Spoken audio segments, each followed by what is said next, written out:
Masayang-masaya ang Kim Paulandia matapos makatanggap ng dalawang sorpresa mula kay Paulo Avellino. Una ay ang kanyang taus-pusong pasasalamat sa mga tagahanga na walang sawang bumoto para sa kanya sa Outstanding Asian Star category ng Seoul International Drama Award 2026. Pangalawa naman, ang pagbabahagi niya ng isang hindi pa nakikitang larawan nila ni Kim Chiu habang magkasama sa isang winter vacation abroad.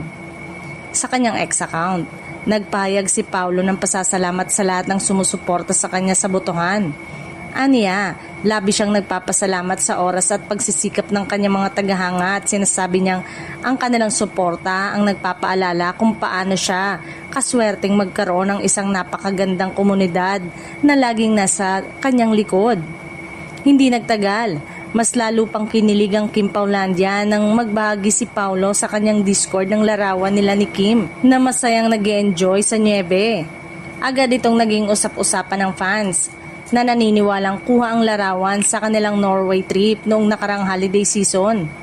Ayon sa maraming tagahanga, tila eto na ang resibo na matagal nilang hinihintay. Napawi din umano ang kanilang pangamba kung napapansin ba ni Paulo ang walang sawang suporta at pagboto nila sa naturang award.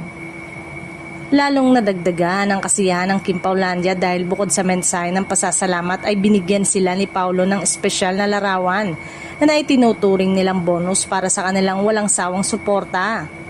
Samantala, wala pang opisyal na anunsyo ang Seoul International Drama Award hinggil sa resulta ng botohan. Gayunman, bago magsara ang online voting nitong Martes, nangunguna si Paulo Avellino sa talaan.